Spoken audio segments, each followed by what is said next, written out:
Hello YouTube, back into my workshop today. I was so excited yesterday when I realised that the motor in this one is running and she's just gonna need a good clean. So welcome to my project Philips record player from 1952 or 1953. Give me a shout if you know what year it's from or if you've got one.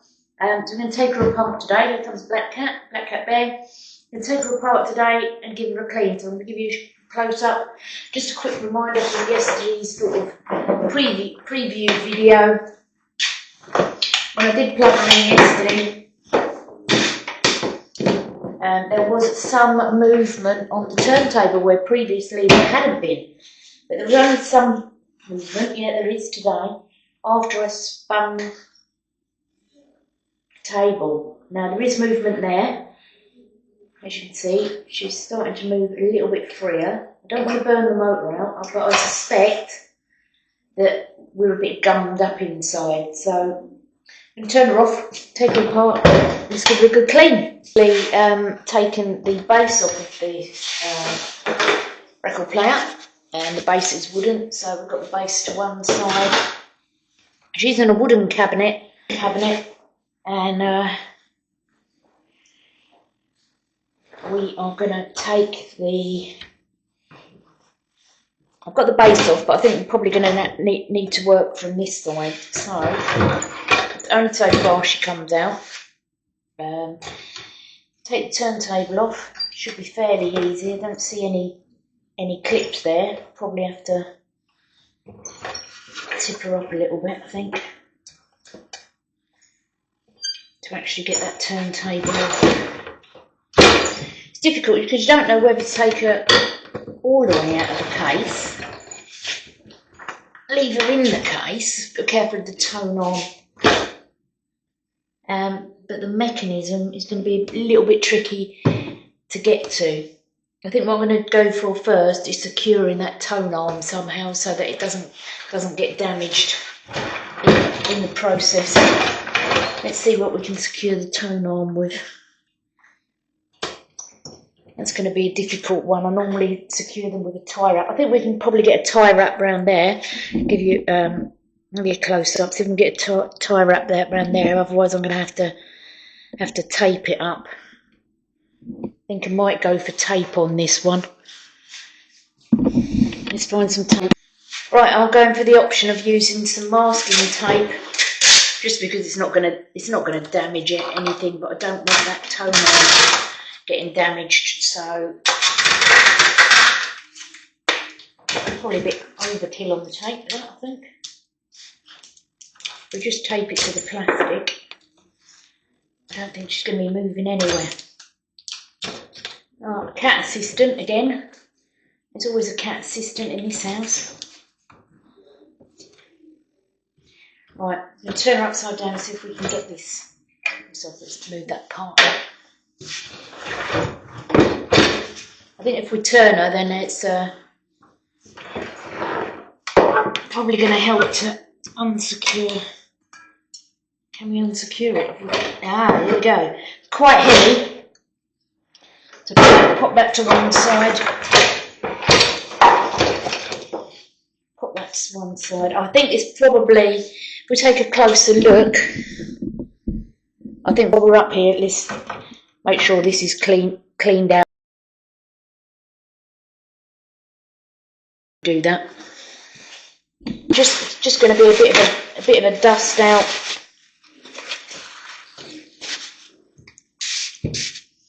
Bit of cleaning fluid. I'm not gonna drench it. Just a bit of a dust out and a bit of a dry off.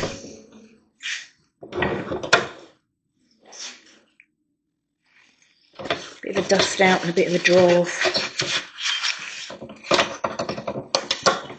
So it's going to be pretty much all it gets, I think, from this side.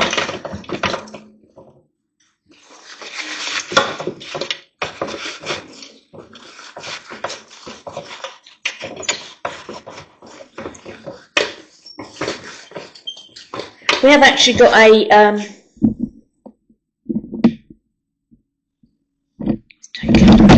dust and a clean. It's actually got a serial number in here. I don't know if that's going to help any. Got a serial number which is 5138. Serial number 5138. And the type is an AG2131. It's an AG2131. In. I'll bear that in mind. It hurts.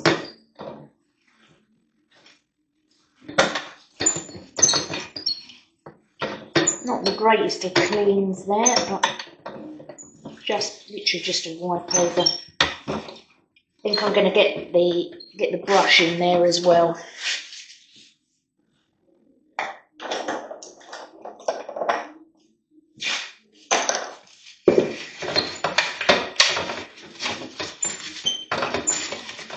All right, where I'm putting the brush in is going to be with the ISO, just on that mechanism to clean it off. I don't want to use the cleaning fluid. Let's just use some ISO, get it cleaned off. Can't do any damage then.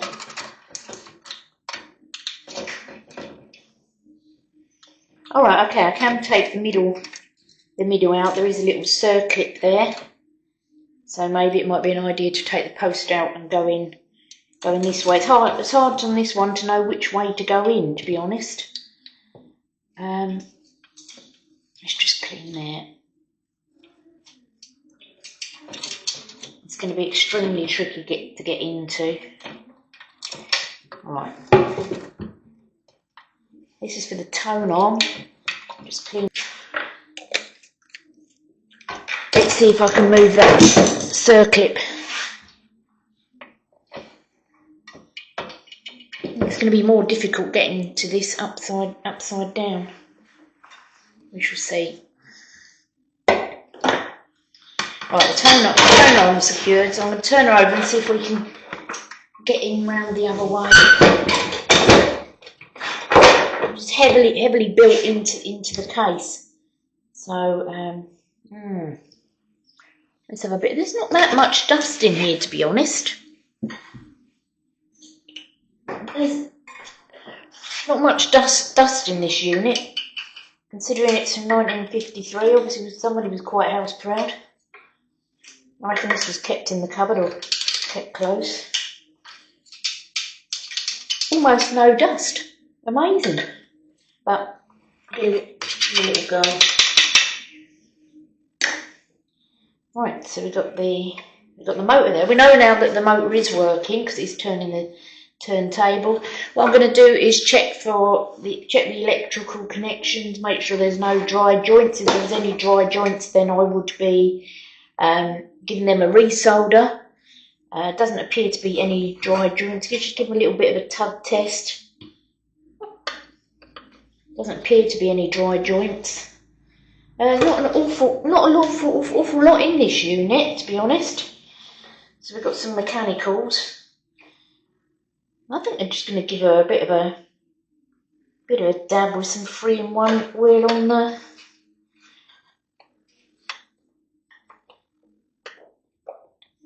Right, bit of a dab with some 3-in-1 oil. I don't think it's going to be much of a repair on this. I think it's going to be more of a clean. Where's the 3-in-1 oil?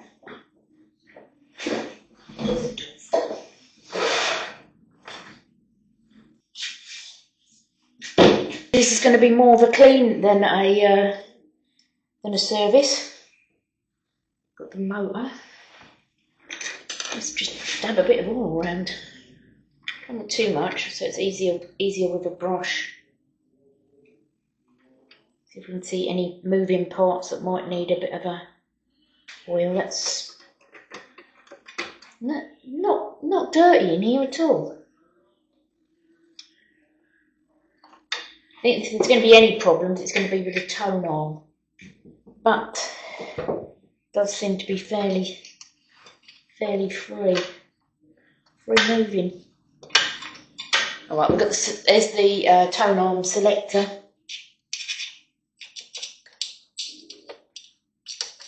Some 3-in-1 in there. And I think as well, we're going to have to go is in that. We're going to have to go in there. We're going to have to go in there. I don't think there's going to be an awful lot wrong with this. It just needed a clean. Right, to make sure there's. Look how clean it is. Look how absolutely clean it is underneath. Right. Let's go back on the right way.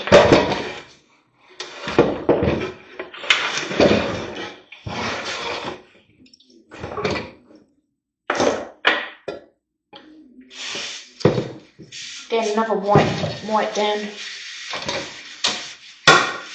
Another dust down. Someone really has looked after this. I'm pleased someone's looked after this. Alright, let's take this off. I don't think we're going to need to tip her upside down again.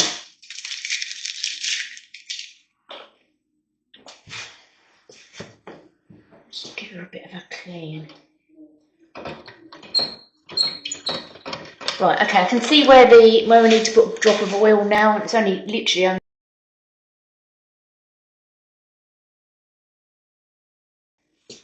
No, I want to take that spindle off. And the circlip pliers. There is just a circlip on the spindle. I can get that off. Oh no, on the spindle, it isn't a circlip. It is dirt, or was it a rubber? Was it a rubber on there, or is that dirt?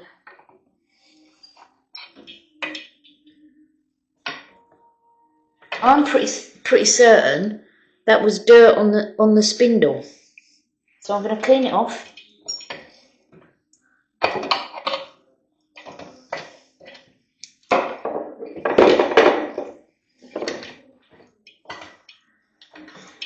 Don't think that was I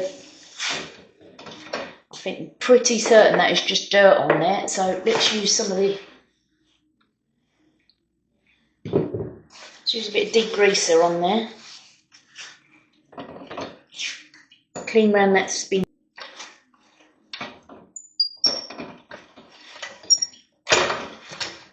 Don't be afraid to get right in there.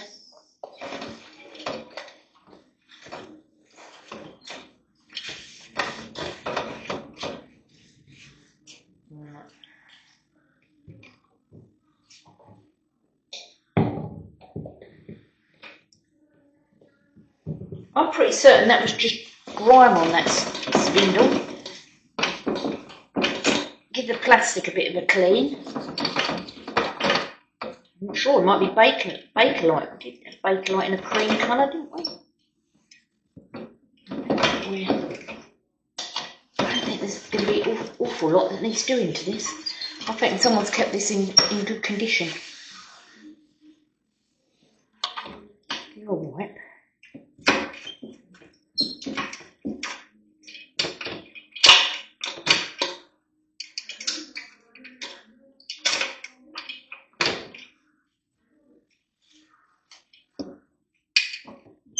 And if only all repairs were as easy as this one, I think.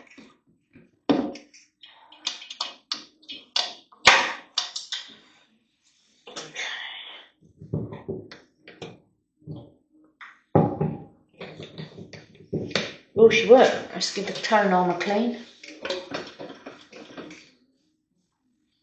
We have still got it's still got a stylus in there, so that's good news.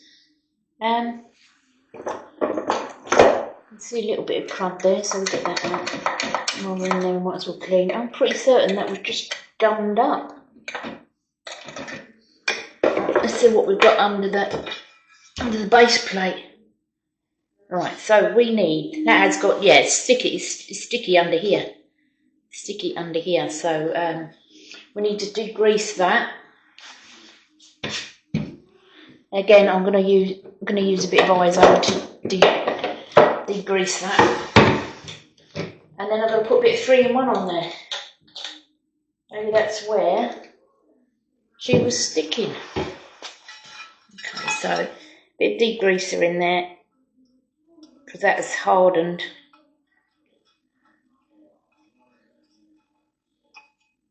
Let it dry for a minute. I'm going to put just a drop, not a huge amount, but just a drop. It's a bit hard, isn't it, when it's difficult like that.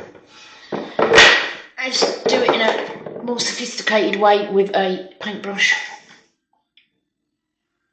Just a drop in there. I should get it right down in there. Hey. Pop that back on. Pop that back on. Oh, it's definitely running a lot smoother. Less of a squeak. Let's give that a bit of movement. The mechanism may need a bit of oil on the selector. Right. This is if anyone's too young and doesn't remember, you could use a jukebox records. Jukebox vinyls never had the centre of them, and you'd put this centre in them if you needed to use one of those vinyls on this base. But for now, that goes under there. Let me first plug her in and see if she spins nice and freely, and then we're going to have to put the amp on her, put a record on, and see if we can get her to move from the turn arm. Ah, there we go. There we go. That clips in, and it obviously where I've pushed it up and down, that has moved. So let's try again. Let's try not to let it come unclipped. That's the difficulty sometimes of working on things that are upside down. Let's try again.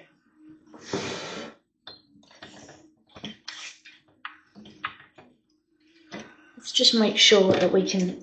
I don't know if you can see here that the selector is here, but also the direct drive. There's a spindle there as well. That's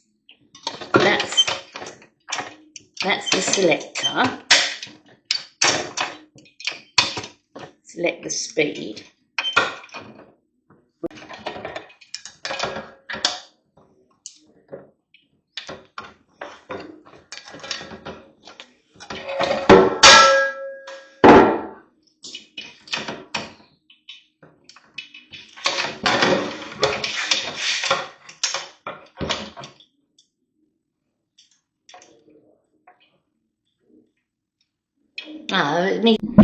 It needs to rest against that spindle, and it doesn't always.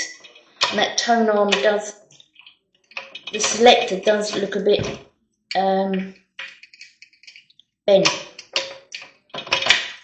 the rubber, oh right, it's on there now. It's on there now. Let's see if it spins. Got it plugged in.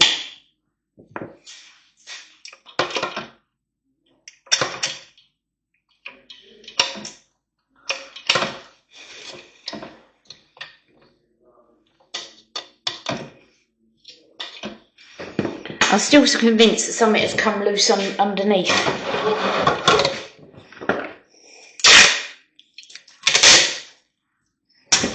But she's not doing what I want her to do.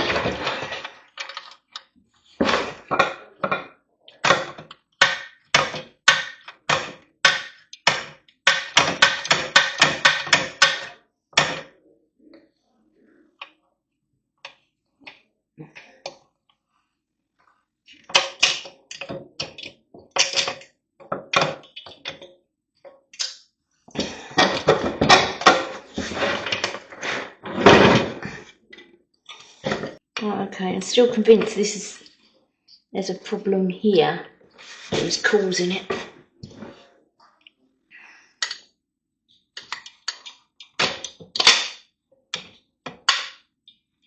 Ah, maybe this time. Then every time I turn it upside down, it gives it a problem.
Oh, we are actually moving now.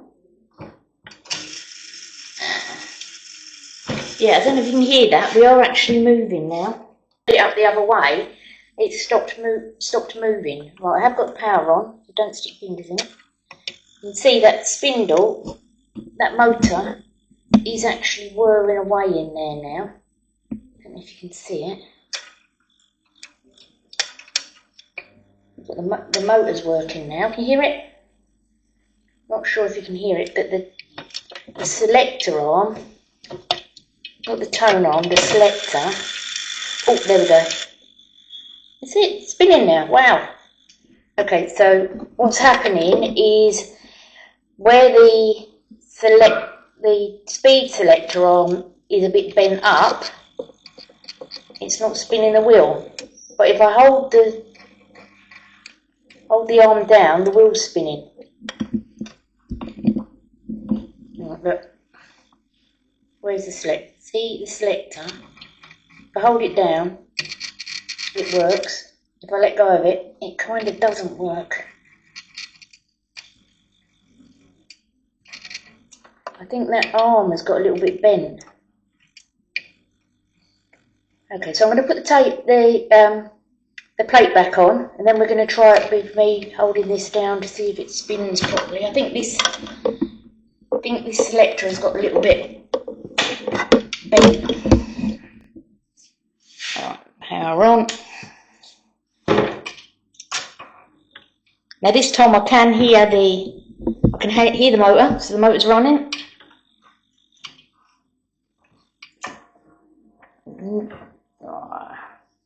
We are moving, albeit slow, but then we are only on 33, so 33 would be slow, wouldn't it? I think this has become unattached bent.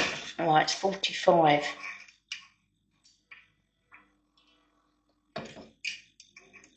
Oh, something went back.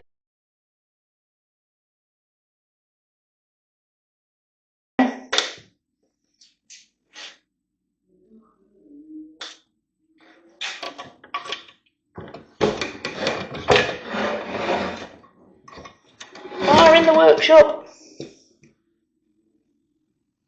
Fire in the workshop. Something went bang.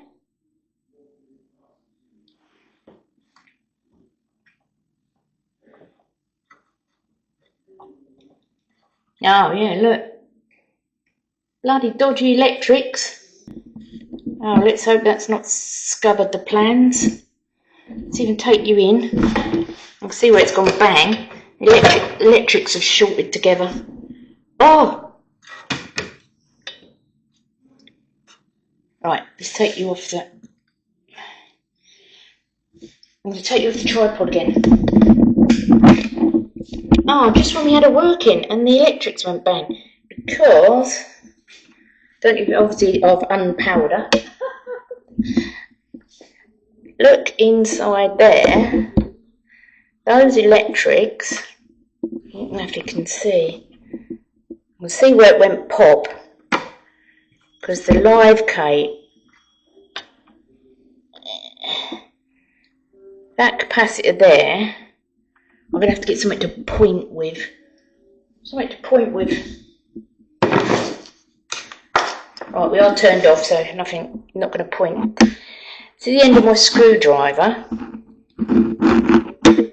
You can see the screwdriver. Look, there's the screwdriver. I'm not going to poke it, but there is where it popped, because I can see the little, where it's blitzed it. It looks like that had gone down on there. Lack of insulation on that part from this.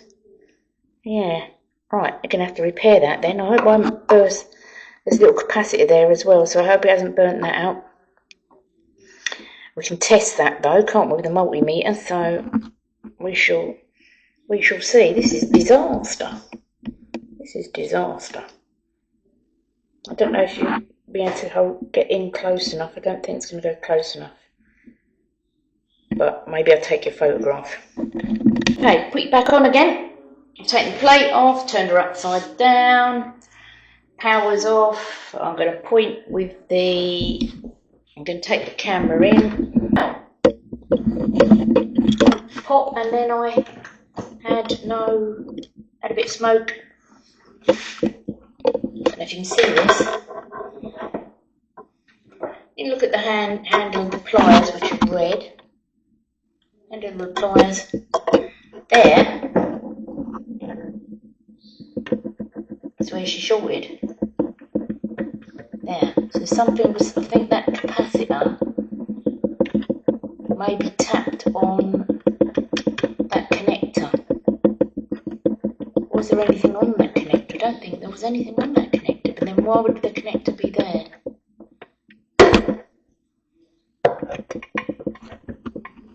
I think that is where our problem was. Okay. Can't see anything else that's shorting out. I hope the capacitor didn't go pop, but we shall see. We're going to have to power up again, aren't we? That's why it's always handy to have the block beside you with the switch on.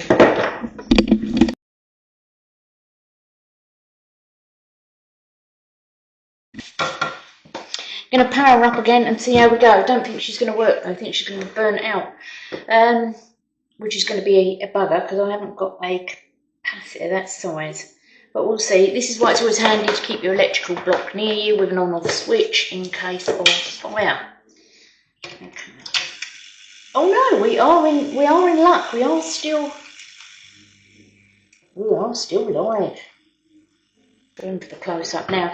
I said I do have to hold the selector down to be able to get a good sort of spin on it. Right, before I do any more, I'm going to make sure those electrics are safe because they weren't. It might have been me pressing down that made the electrics move.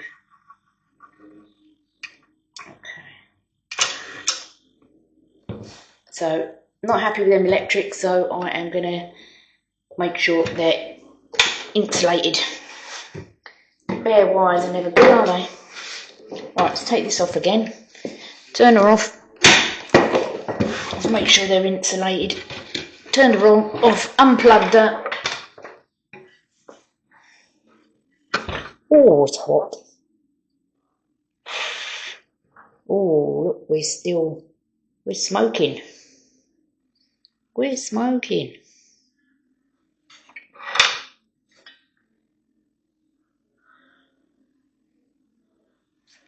Wheat is hot. Wheat is smoking. Ebro turned her off. The motor's kind of hot, but I'd expect that.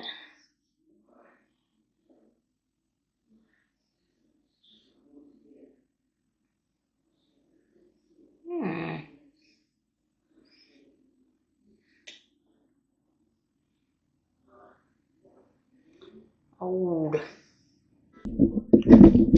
Right, I've had a think, and the best course of action, which we all know is the best course of action. Can you see there, which is where this is where it's shorting out here.